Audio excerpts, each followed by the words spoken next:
Kaya yung purpose ng vlog ko na to ngayon para hingin yung mga message nila para kay kuya. Bay pahinga ko. Hindi man kami vocal dito pero mahal ka namin. Ako nakita ko na yan. Paano malaki si tiwala ko dyan? Basic lang niya yung mga bagay-bagay. Pagbalik ni kuya, mas malakas siya. Pagbalik mo, magwawala tayo. Talaga mag-burnout ka pagka lagi kang may ginagawa ng tatrabaho ka. Kaya hindi masamang magpahinga. Tsaka syempre, wag mo kakalimutan na meron tayong matatakbuhan na Diyos na nasa taas na handang laging tumulong sa atin. So ngayong araw mga mama and sir, sa mga nagtatanong po na kung bakit wala si kuya sa mga nakaraang vlog namin, sa kadahilanan po kasi may pinagdadaanan po si kuya ngayon. At nung isang araw po, sa hindi inaasahang pangyayari, naisugod po namin si kuya sa ospital. Sa kadahilanan po kasi nag-panic attack po si kuya. Nahihirapan siyang huminga, nanigas yung katawan niya, kumbaga na ganun yung mga daliri niya, namanhid yung buong katawan niya. Kumbaga, siguro sobrang stress na rin, sobrang pressured, sobrang dami niyang iniisip. And ako po kasi is ma-research ako. Kumbaga, yun agad yung research ko kung ano yung nangyayari kay kuya.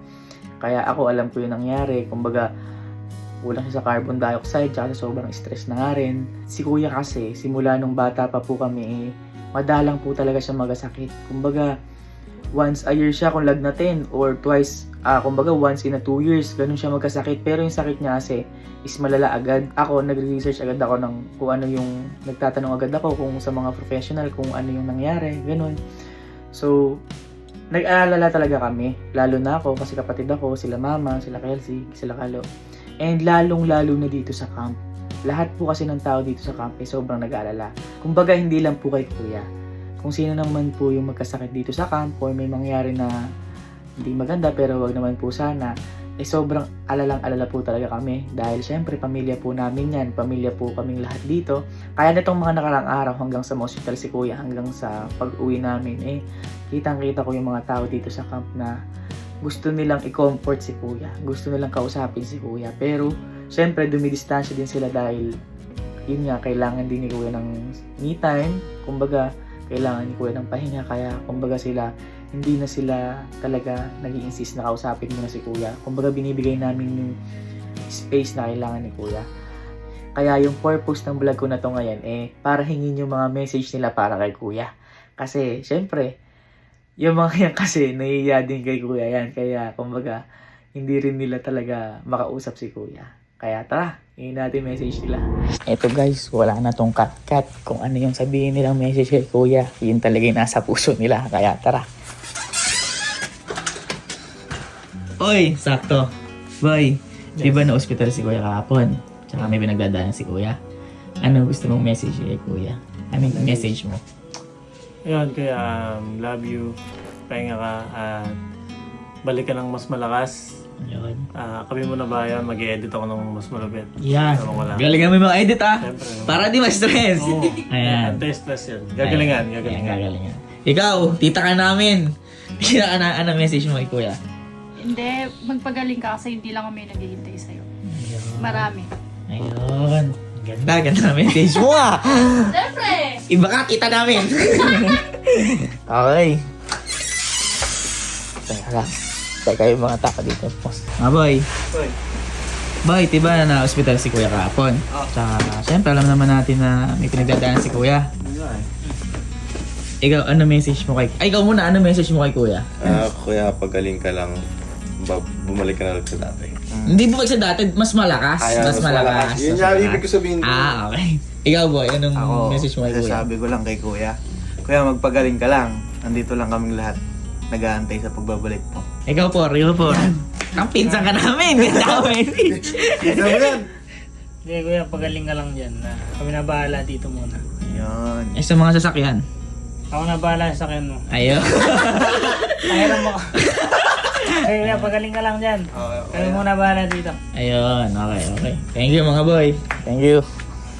Yan, walang cut-cut. Yan na yung reaction talaga nila. Ito, yung mga nasa theater. Hi guys! Hi guys! Guys, di ba mga kuya, ayan, sakto mga kuya.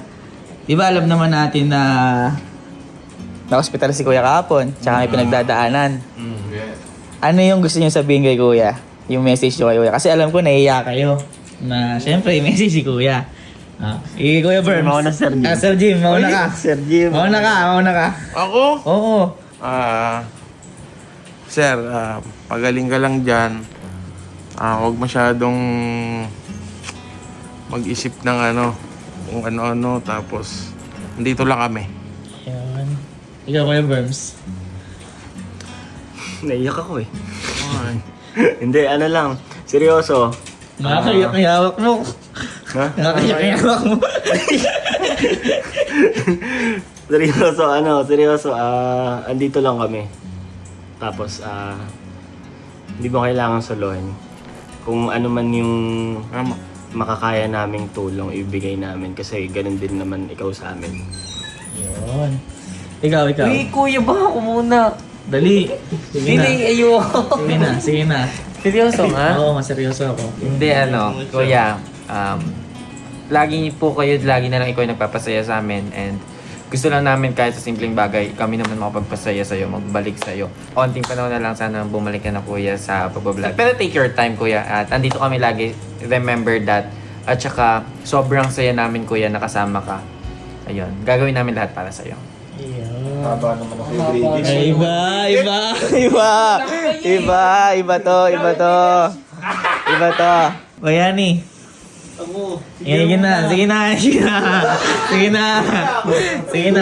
Sige na, masyado ka nagbabasa eh. Ano ba yung message mo kay Kuya? Alam ko, syempre nakakaya ding message si Kuya ngayon. Chat ko na lang siya. Hindi, kayo na. Ano nga ba? Ayun boy, mahirap yung sitwasyon mo ngayon, alam namin yun. Kaya, take your time as much as you need. Tapos, huwag mong kakalimutan na nandito lang kami pamilya mo. Na anytime na lumabas ka, sasalubungin ka namin. Anytime na nag-decide ka na bumalik na, ready ka na i-share sa amin o bumalik na yung lakas mo, naka-recover ka, nandito lang kami palagi. Tsaka, syempre, huwag mong kakalimutan na aside sa amin, aside sa pamilya mo, meron tayong matatakbuhan na Diyos na nasa taas, na handang laging tumulong sa atin. Kahit anumang problema, kahit anumang sitwasyon, kahit anumang pinagdadaanan natin. Ayun. Pagaling ka, boy. We miss you. I love you. Thank you, Kuya Ani. Ito. Boy, halika muna. Mag-ML ka ng ML. Pinsan ka namin. Ano message mo kay Kuya? Ako, masabi ko kay kuya, kaya mo yan. Okay, dahil ikaw si Gavin Kapinpin. Ayun. Ayan. Hindi boy, masabi ko kay kuya, normal nangyayari yan, lahat tayo napapagod. Pero wag mong kakalimutan kuya na nandito kami palagi para sa'yo. Lahat ng ginagawa natin, ano mo yun, balik mo lang sa alaala mo yung mga masasayang ginagawa natin. Tingnan mo si Kuya Jer, pinagtatawanan ako. Ganon kasaya dito, man. Nagbibigay ako dito ng emotional, pero masaya kami. At mahal na mahal ka namin kay Gavin. Alam ko, malalampasan mo yan. Love you kay Gavin. Kaya mo yan, dito lang kami. Total. Ayun, angas boy. Thank you. Total, tumatawa si manager. Manager, anong message mo kay Kuya? Total, ikaw yung... Ha? Sige na. Ano yung message mo kay Kuya? Hindi yan. Ano ba? Yun nga. Di ba? Sige na. Okay lang yan, Kuya. Hindi kasi,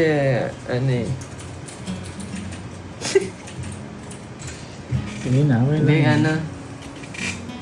kaya mo yan, boy, pahinga ka. Hindi man kami vocal dito, pero mahal ka namin. Tsaka, nandito lang kami nakasupport. Yun lang. Thank you, manager. Diba ka talaga? Ito kasi sobrang malapit po kay Kuya. Boss Birch, anong message mo kay Kuya? Yan, sir.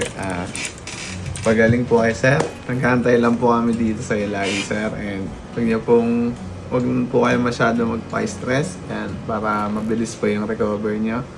Yan, sir. Nagpa-practice na po ako, sir, para hindi na po tayo ma-lose streak. Thank you po. Pagaling ka po, sir. Ikatel soon po. Angas. Thank you, Boss Birch.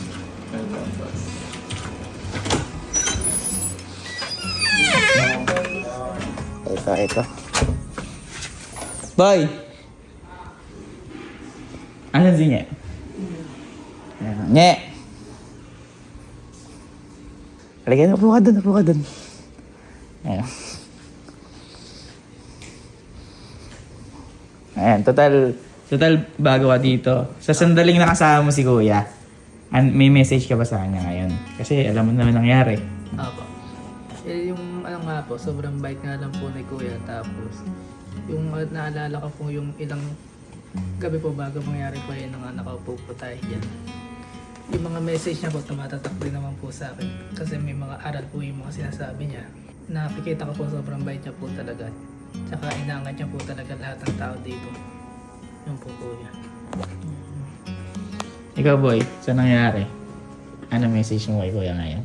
Ako. Best pinsan ka, galingan mo. Ako mag-message ako, sesend ko na lang sa'yo. Hindi. Gusto ko ngayon. Papanoorin ni Kuya to.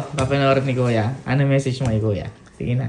Hindi, si Kuya kasi, parang siya na yung naging tatay ko namin dito natin. Mula nung wala si Tito. At the same time, siya yung nag-insist ng una na pag-aaralin ako. Kasi, di ba sa Bulacan, ano kami nun eh, parang wala si mama. Basta walang nakagabay sa amin, kundi si Lola lang, mga tito. Eh, di naman kami matututukan nun. So, si Kuya lahat pumasan. Sa akin pa lang, nag-iba na yung pananaw ko sa buhay. Simula nang nakasama ko kayo, sila Kuya. Kaya yung message ko kay Kuya, magpahinga lang siya. Kumbaga, magpalakas siya. Kailangan pagbalik niya, mas malakas na Kuya Gavin, mas matalino Kuya Gavin. Ang sakit lang makita na siya yung laging nagpapasaya. Kahit dito sa atin lang. Sa maraming tao, sa milyon-milyon tao. Ang hirap na makita si Kuyang ganun. Kasi nasanay tayo na paglabas pa lang ng bahay, tatawagin ka ng pasigaw. O ano, sabuta, ang gagawin mo? Vlog tayo. Tapos dumating yung time na tayo na nag-aaya. Wala sa mood, may dinadala na pala siya. Ayun. Sana pagbalik ni Kuya, mas malakas siya. Tsaka hindi na sana ulit mangyari yung ganyan. Kasi maraming tao nagmamahal sa kanya, hindi lang tayo dito. Ayun, maraming Kuya. Pagbalik mo, magwawala tayo. Angas. Nice one. So, boy. Hindi, boy. Tayo yung pinaka-best friend ni Kuya. Paluwi. Kuya. Ikaw, at tagal mo nakasama si Kuya. Simula high school, magkasama na kayo. Ano kuya message mo kay Kuya ngayon na sa nangyari kahapon? Message ko. Ako kasi nakita ko na yan. Sa dami niyo Kuya pinagdaanan. Sa dami na pinagdaanan. Tsaka ako nakita ko na yan. Sa dami na pinagdaanan. Ano ba? Message ko sa kanya. Malaki kasi tiwala ako dyan. Alam mo yun? Malaki tiwala ako dyan na basic lang na yung mga bagay-bagay. Pero, ayun, andito lang kami para. Ako makikita nyo kung chill lang kasi alam kong kaya niya. Ayun, labas ka lang dyan. Pag gusto mo, tapos magaya ka. Pagpalakas ka, pahinga ka muna. At medyo hindi ko na alam kung anong tinatakbo ng utak mo ngayon. Pero kilala kita. Malakas yan. Palakas ka, boy. Ha? Love you. Dito lang ako, nagbibuild na ako dito pag labas ka lang dyan. Okay. Yun lang. Thank you, by the way. So, ayun yung mga message nila sa'yo, Kuya. Kaya, ikaw, boy, sa nangyari na to, anong message mo kay Kuya? Ako, ang message ko, maging open at magtiwala din sa nakapaligid, and at the same time, huwag kakalimutan magdasal, and then kumain lagi. Pwedeng magpahinga, pwedeng mag-unwind kasi nakaka-burnout lagi pagka talaga mag-burnout siya pagka lagi kang may ginagawa, nagtatrabaho ka. Kaya hindi masamang magpahinga. Yun. Siyempre, boy, ang message ko sa'yo, magpahinga ka lang dyan. Kalma ka lang at nandito lang kami. Yes, kami muna bahala. Then, pahinga ka lang dyan, magpalakas ka lang at hihintayin ka namin.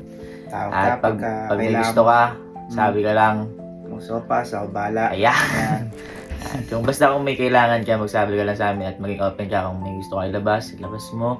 Kung may problema ka na gusto sabihin, sabi ka, andito lang kami ni Kelsey, andito lang kami ni Mama, at andito lang yung buong camp para sa'yo. Ayun, buhay palakas ka.